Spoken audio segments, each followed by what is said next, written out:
प्रभु का पावन प्यारा नाम जय गुरुदेव। तो प्रेम से बोलो जय गुरुदेव। जय परम पूज्य स्वामी जय गुरुजी महाराज यांच्या चरणी अर्घो खर्घो प्रणाम करून आजच्या या शुभाशया जिला आपण भाद्रपद पौर्णिमा म्हणतो, या पौर्णिमेनिमित्त आपण गुरु महाराजांवर असलेली श्रद्धा, विश्वास, प्रेम यामुळे आपण सगळेजण जे या ठिकाणी उपस्थित आहात, प्रथमतः मी आपलं सगळ्यांचं आश्रमाच्या वतीने हार्दिक स्वागत करतो आणि आपल्याला प्रेमपूर्वक जय गुरुदेव। दर महिन्यातला आपण रेग्युलर पौर्णिमेचा कार्यक्रम आपला होत असतो। या व्यतिरिक्त अजून काही कार्यक्रम आपण घेत असतो। साधारणतः असा अंदाज आणि असं मी पाहिलं, जर आपण गुरुवारचे कार्यक्रम त्यात मध्ये ऍड केले तर 365 दिवसाचं वर्ष असतं, त्याच्यातून 100 दिवस आपला कार्यक्रम सुरू असतो। 2 नवरात्र, प्रत्येक गुरुवार आणि प्रत्येक पौर्णिमा आणि इतर वाढीव कार्यक्रम 100 दिवस। तर बऱ्याच वेळेला मला काही सत्संगांव्यतिरिक्त काही प्रेमी मिळतात आणि ते विचारतात की गुरुजी आश्रमावर कार्यक्रम किती होतात असे। तुम्ही प्रत्येक वेळेला तेच सांगतात, आश्रमावर कार्यक्रम आहे, आश्रमावर कार्यक्रम आहे, किती कार्यक्रम होतात? तर मी त्यांना सहज सांगतो की होतात जवळपास 100 कार्यक्रम वर्षात। ते म्हणतात कसं शक्य आहे? आज कोणत्याही पंथामध्ये शक्य नाही। आपण अनेक पंथ, आता आपल्याकडे पंथांची कमी नाही भारतामध्ये, पण हा एकमेव जगदेव पंथ असा आहे की याच्यामध्ये म्हणजे कंटिन्यू वर्षातून सगळ्यात जास्त दिवस चालणारा कार्यक्रम आपल्याकडे आहे। आणि आपण वैयक्तिक आपल्या घरामध्ये होणारा ध्यान भजन सुमिरनचा कार्यक्रम म्हणजे आमचे प्रेमी जवळजवळ 365 दिवस गुरु महाराजांचं आठवण दररोज करतात। आणि जे म्हणजे क्षणोक्षणी गुरु महाराजांची ज्यांना आठवण येते किंवा जे आठवतात त्यांच्यासाठी गुरु महाराज सुद्धा तुमची आठवण क्षणोक्षणी करतात। म्हणून अशा प्रेमींना संसाराची कोणत्याही प्रकारची काळजी नसते आणि काळजी केली पण नको पाहिजे। गुरु महाराजांनी सांगितलंच आहे की तुम्ही काही काळजी करण्याची गरज नाही, मी आहे तुमच्यासाठी, तुमची सगळी काळजी मला आहे।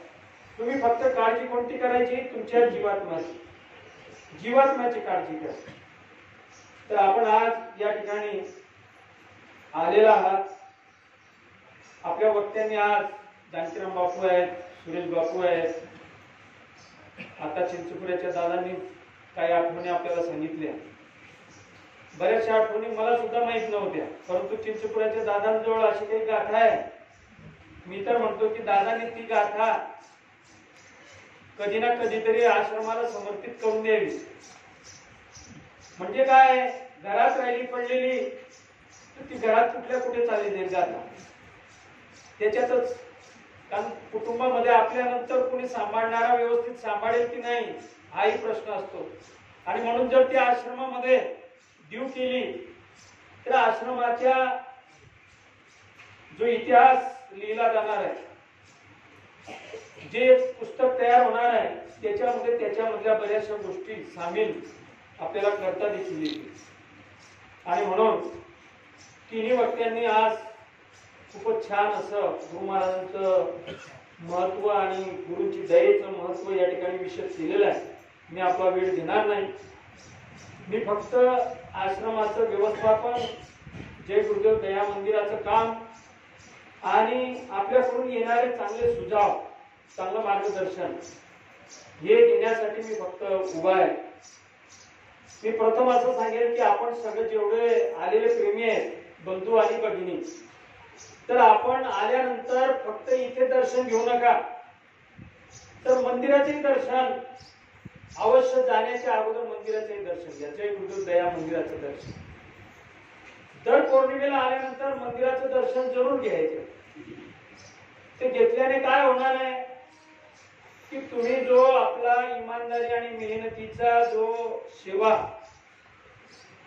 माझ्याकडे जमा केलेली आहे, तर ती सेवा व्यवस्थितपणे त्या ठिकाणी वापरली जाते आहे किंवा नाही, किंवा काम योग्य चाललं आहे किंवा नाही, किंवा त्याच्यामध्ये काही त्रुटी आहे का, काही करता येईल का, याचं मार्गदर्शन तुमच्याकडून मला पाहिजे. आणि त्या मंदिरामध्ये गेल्यानंतर तुम्हाला एक वेगळा अनुभव सुद्धा येऊ शकतो, येतोय. कारण मी इथे बसल्यानंतर अनेक लोक इथे दिवसभर मध्ये येत राहतात, त्यांच्याकडून आपल्याला ऐकायला मिळतं, ते आम्हाला सांगतात. आणि म्हणून आपण तिकडे निश्चित त्याचं दर्शन घ्यावं. जे मंदिर आपलं तयार होत आहे त्या मंदिरासाठी आज अखेर 337 लोकांनी संकल्प केलेले आहेत. त्यापैकी जवळजवळ 185 लोकांनी आपले संकल्प पूर्ण करून दिलेले आहेत. बाकीच्या प्रेमी हळूहळू आपले संकल्प पूर्ण करतायत. आजच सुवर्ण सेवा जी सुरू झाली आहे, ही सेवा मी पण कोणाला सांगितली नाही, कोणी तिथे ती पण सांगितली नाही, परंतु स्वयंस्फूर्तीने काय गुरु महाराजांनी त्यांच्यामध्ये प्रेमींमध्ये काय भरलंय मलाही कळत नाही. स्वयंस्फूर्तीने सुवर्ण सेवा सुरू आहे. तर त्या सुवर्ण सेवेमध्ये आज सुवर्ण सेवेचा 10वा नंबर आमच्या एक भगिनी आज आलेल्या आहेत, सौ हेमलता मनोहर पाटील सोमवतच्या. या भगिनींनी इथे बसल्या असतील, बोटूंच्या करावर ताई कुठे, हा या बसले. तर या भगिनीने आज सुवर्ण सेवा देऊ केली. मला वाटतं भगिनीचं 40-50च्या आसपास वय आहे, नाहीतर मरेपर्यंत सोनं सोडायचं जीव मला नाही वाटत कोणाचं. खूप प्रेम आहे आपलं सोन्यावर. सोन्यावर एवढं प्रेम आहे की मरून गेल्यानंतर काढणारे मग कसे काढतात मी पाहिलंय. परंतु आमच्या या भगिनीने आतापासूनच आपल्या कानाची बुगडी स्वामीजींसाठी या ठिकाणी दिलेली आहे. म्हणून या भगिनीचं मी अभिनंदन करतो. त्याचप्रमाणे आज एक नवीन संकल्प झाला 337वा. ते आमचे बंधू या ठिकाणी आहेत, संजय खंडू नावी वर्डीचे राहणारे आहेत, इथे बसले दादा वर्डीचे. त्यांनी आपल्या वडिलांच्या नावावर खंडू पांडू नावी पहा कसे कसे प्रेमी आहेत गुरु महाराजांनी जोडून ठेवले. माणूस जातीने मोठा होत नसतो, माणूस श्रीमंतीने मोठा होत नसतो, माणूस रंगरूपाने मोठा होत नसतो. माणूस मोठा होतो त्याच्या कर्मावर. कशावर? कर्मावर. कर्म जर आपले चांगले असले तर आपल्याला मान सन्मान पैसा याची काहीच गरज नाही. आणि म्हणून आमच्या संजय दादांनी आज त्यांच्या वडिलांच्या नावे संकल्प केलेला आहे. जवळजवळ अर्धा संकल्प त्यांनी आजच पूर्ण करून दिलेला आहे. त्या दादांचं देखील या ठिकाणी मी अभिनंदन करतो. एक आमचा प्रेमी आहे की ज्याला मी पाहिलेलं नाही अजून. मी काही दिवस पूर्वी, आता 2-3 दिवस झाले मी आलो. मी थोडीशी 2 वर्ष मला रिटायर व्हायला झाली. 22 मध्ये मी मे महिन्यात रिटायर झालो. आणि तेव्हापासून मंदिराच्या कामामध्ये असल्यामुळे या 2 वर्षात ना मी नातेवाईकांकडे गेलो, ना मथुरा गेलो, ना कुठेच गेलो नाही, कुठेच जायला मिळालं नाही. परंतु एक माझ्या एक मानसिक थोडासा विसावा मिळावा म्हणून मी थोडस 15 दिवस मुंबईला गेलो होतो. मुंबईला वास्तव्यासाठी मुलीकडे 15 दिवस गेलो. एक थोडस मानसिक थोडं आराम मिळावा, शारीरिक थोडा आराम मिळावा, बौद्धिक थोडा आराम मिळावा म्हणून. तर त्याच पिरियड मध्ये मी रेल्वेने जात असताना मला एका प्रेमीचा फोन आला. त्याचं नाव आहे अजित डी पाटकर. त्यांनी कुठून तरी माझा नंबर मिळवला आणि त्यांनी फोन केला की गुरुजी तुम्ही उखळवाडी आश्रमवरून. म्हटलं हो. म्हणाले आम्हाला माहिती पडलं की जगदेव आश्रम उखळवाडी या ठिकाणी गुरु महाराजांचं भव्य दिव्य मंदिराचं काम सुरू आहे आणि माझी इच्छा झाली आज की त्या मंदिरासाठी योगदान द्यावं. तर मी तर सध्या येऊ शकत नाही, पण मला आजच सेवा द्यायची. कशी द्यायची? त्यांना म्हटलं ऑनलाईन करा, ऑनलाईन टाका. तर त्या प्रेमीने त्याच दिवशी मला 13,000 रुपये ऑनलाईन टाकले. जय त्यांना मी पाहिलेलं नाही अजून. त्यांचं गाव संजान गुजरात शेती आहे. त्यांना पाहिलं नाही मी, पण त्यांनी 13,000 टाकले. मला अतिशय आनंद झाला, कारण सेवेची खूप गरज आहे मंदिरासाठी, खूप गरज आहे. आणि म्हणून त्या प्रेमीने आई गरजेच्या वेळेला ती सेवा पाठवली. आणि तेवढंच नाही तर मी मुंबईला पोहोचल्यानंतर पुन्हा त्यांचा फोन आला. ते म्हणे गुरुजी मला अजून थोडी सेवा टाकायची. म्हटलं चांगली गोष्ट. पुन्हा 1500 रुपये टाकले ऑनलाईन.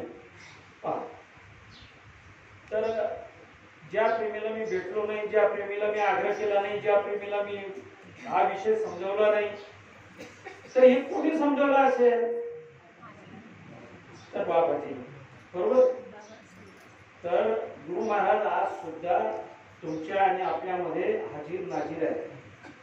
असं समजू नका की हे काम माझ्यामुळे होत आहे, हे काम मी सहयोग केला म्हणून होत आहे, हे काम मी सेवा देतोय म्हणून होत आहे. असं काहीच नाही. हे सगळं गुरु महाराज करून घेत आहेत. कालचा एक छोटासा अनुभव, परवाचा एक अनुभव आला मला. मी दुपारी इथे बसलेलो होतो. आल्यानंतर मंदिराची व्हिजिट करायची, कारागिरांना थोडंसं मार्गदर्शन करायचं आणि मग इतर वेळेला दप्तर काढायचं, दप्तर मध्ये नोंदी करायच्या. बसलेलो होतो. काही प्रेमी, 4-5 प्रेमी आले मोटरसायकलवर. त्यांच्या डोक्यात टोप्या होत्या, जॅकेट होतं, सगळं आले. दर्शन घेतलं. मी त्यांना जय गुरुदेव केलं. मी म्हटलं त्यांना बसू, त्यांच्यासाठी खुर्च्या आणल्या, पण ते बसले नाही माझ्याजवळ. ते हळूच कधी बाहेर गेले, तिकडे गोडाऊन मध्ये फिरले, दर्शन घेतलं, तिथेच बसले गप्पा मारत. मी त्यांची वाट पाहिली. मग ते आले. मी त्यांना जय गुरुदेव केलं. पुन्हा त्यांना विचारलं दादा कुठले आहे? त्यांनी गावाचं नाव सांगितलं. मी त्यांना म्हटलं की मंदिरचंही दर्शन करून या. म्हणे हो राहिलंय. मी पण त्यांच्या बरोबर गेलो मंदिरमध्ये आणि त्यांनी संपूर्ण मंदिर पाहिलं. आणि त्या प्रेमींना सुद्धा मी बघितलेलं नव्हतं, नवीनच मला वाटले. मंदिर त्यांनी बघितलं आणि बघितल्यानंतर ते स्वतः मला मंदिराची माहिती द्यायला लागले. मी त्यांना माहिती द्यायला पाहिजे, पण ते मला माहिती द्यायला लागले की गुरुजी हे मंदिर असं आहे तसं आहे. हे मथुरेनंतर आम्हाला वाटतं की एवढं मंदिर आम्ही कुठेच पाहिलं, एवढं भव्य दिव्य सुंदर मंदिर. आणि त्यांनी मला एक शब्द वापरला की गुरुजी, गुरु महाराजांनी या ठिकाणी आशीर्वाद दिलाय की हे आश्रम टॉप पे चलेगा. तर काही झालं तरी हा आश्रम टॉपवरच चालणार. असं ते मला सांगताय, ते मला सांगताय. मी त्यांना सहज विचारलं की दादा मी तुम्हाला आता 2 वर्षापासून तर मी कंटिन्यू इथे, मी तुम्हाला काही पाहिलं नाही, तुम्ही कुठे इकडे कुठे गावाला गेले होते का? त्यांनी मला सांगितलं की हो आमची रॅली होती आज, आम्ही रॅलीत गेलो आणि तिकडून आलो आणि आम्हाला इच्छा झाली की आज आश्रमावर जायचं. पहा गुरु महाराज काय नाही करू शकत. हे सगळं जे चाललंय ना जगामध्ये किंवा तुमच्या आपल्यामध्ये, एक वक्त्यांनी सांगितलं की आपण समोरच्याला विरोधक समजतो, दुश्मन समजतो, प्रेमी समजतो. हे काहीच नाही. हे सगळं आपल्या कर्मावर अवलंबून आहे, ज्याच्या त्याच्या कर्मावर अवलंबून आहे. आणि हे सगळं जे मंथन आहे, हे जे दहीचं मळकं आहे, हे घुसळण्याचं काम गुरु महाराज करताय. आणि हे सगळं सतयुग यायच्या अगोदर हे सगळं घुसळलं जाणार आहे. आणि ते घुसळून त्याच्यातून जी मलई आहे, जे लोणी आहे, ते लोणी वरती येणार. आणि असं लोणी ज्या वेळेला वरती येईल, आणि म्हणून गुरु महाराजांनी सांगितलंय कि मैं तीसरा ये महायज्ञ करूंगा, चौथा महायज्ञ करूंगा. और उसमें कितने लोग हाजिर रहेंगे? 10 करोड़ 10 करोड़ रहेंगे. कितने? 10 करोड़. 10 करोड़ लोग हाजिर रहेंगे. गुरु महाराजांचे बरेचसे मोठे मोठे वक्ते किंवा अनेक लोक